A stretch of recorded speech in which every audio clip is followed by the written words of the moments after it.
Salut à tous, Loïc Ternisien, naturopathe énergéticien, je suis content de vous retrouver dans ce nouvel épisode dans lequel on va vulgariser ensemble les plantes médicinales et aujourd'hui, parlons de l'ail des ours. Et n'oubliez pas, pour ne manquer aucun épisode sur les plantes médicinales, abonnez-vous à la chaîne.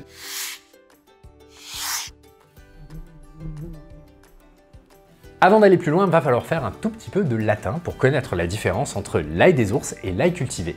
Les deux s'appellent allium, mais il y en a un, Allium sativum, c'est l'ail commun, Allium ursinum, c'est l'ail des ours. L'ail des ours est une plante des sous-bois qui aime le frais et l'ombre. Elle peut atteindre à peu près jusqu'à 50 cm de hauteur et elle a de magnifiques fleurs blanches en forme d'étoile. Le point très important avec l'ail des ours pour éviter de la confondre avant la floraison avec la colchique d'automne ou le muguet, c'est de frotter la feuille car évidemment si vous frottez la feuille de l'ail des ours, eh bien je vous le donne en mille, ça va sentir l'ail. Au niveau des principes actifs, on va retrouver plus ou moins la même composition entre l'ail commun et l'ail des ours. Ils seront par contre bien plus concentrés chez l'ail des ours. C'est une plante très riche en huile essentielle sulfurée, en vitamine C, en sulfate de vinyle, en sel et en allicine, qui est la molécule principale que l'on retrouve dans l'ail. C'est elle qui lui donne ses propriétés antimicrobiennes et antibiotiques. Si vous souhaitez récolter l'ail des ours, eh bien vous pourrez récolter soit les parties souterraines, donc le bulbe, soit la feuille. Évidemment, il va sans dire que si vous faites de la cueillette écologique pour respecter l'environnement, eh bien on ne récoltera que les feuilles de manière à laisser à la plante la possibilité de repousser l'année suivante.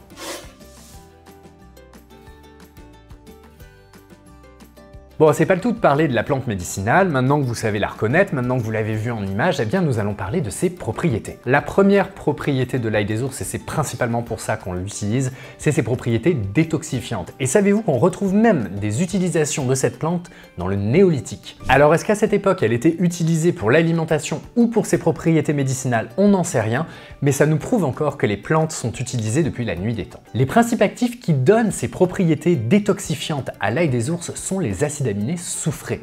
Comme leur nom l'indique, ils contiennent du soufre et c'est cette molécule qui va agir au niveau du foie pour permettre au corps de se détoxifier. Vous l'avez compris, c'est une plante que vous allez pouvoir intégrer dans votre alimentation pour éliminer régulièrement les déchets de votre organisme. Donc, si vous avez l'occasion de vous faire de temps en temps un délicieux petit pesto à l'ail des ours, de la récolter et de la congeler pour en manger toute l'année, eh bien votre corps vous remerciera.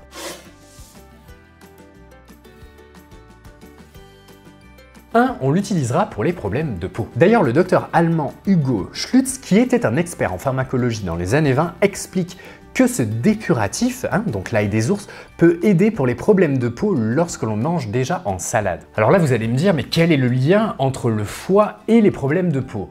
Eh bien c'est assez simple, car si le foie ne fait pas son travail de manière efficace pour éliminer les substances toxiques inflammatoires, eh bien cette inflammation va aller s'installer à certains endroits. Alors quels endroits? Eh bien ça va dépendre de vos faiblesses. Eh bien chez certaines personnes, c'est la peau et c'est elle qui va récupérer toute la charge de travail. Donc en naturopathie, dès qu'il y a un problème chronique au niveau de la peau, eh bien on va souvent regarder du côté du foie pour le booster un tout petit peu, pour lui permettre de faire son travail de manière efficace. Deuxième utilisation, eh bien ce sera la protection du système cardiovasculaire. On sait déjà que l'ail traditionnel est très bon pour le système cardiovasculaire, et bien c'est normal que l'ail des ours ait exactement la même propriété. L'ail des ours va permettre de rééquilibrer les liquides sanguins comme le cholestérol, bon ou mauvais, ou les triglycérides, de prévenir de l'athérosclérose, c'est-à-dire les plaques à l'intérieur de vos artères, et de diminuer l'hypertension. Il a même des résultats supérieurs à l'ail cultivé. 3. C'est un excellent protecteur pulmonaire, vous pourrez donc l'utiliser très régulièrement lorsque vous avez un trouble à ce niveau-là. Sachant que l'ail des ours est bien plus toléré que l'ail cultivé. Et le dernier, mais non le moindre, évidemment, je l'ai dit au tout début, c'est une excellente antibiotique, antivirale et antibactérienne. J'allais presque oublier que c'est aussi une très bonne antifongique. Et les études le confirment sur certaines souches de bactéries comme Staphylococcus aureus, qui est le staphylocoque doré, mais aussi le Candida albicans ou Escherichia coli. Alors en pratique, vous pouvez tout simplement rajouter des feuilles d'ail des ours dans votre alimentation,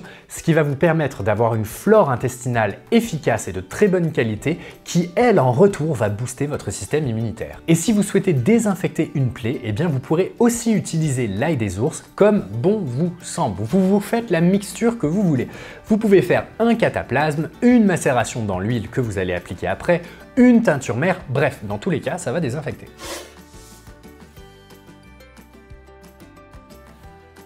Concernant les précautions d'emploi comme l'ail cultivé, l'ail des ours a des actions anticoagulantes, on l'a vu pour le système cardiovasculaire, donc attention à ne pas l'utiliser si vous prenez ce type de médicament ou si vous avez une opération en vue.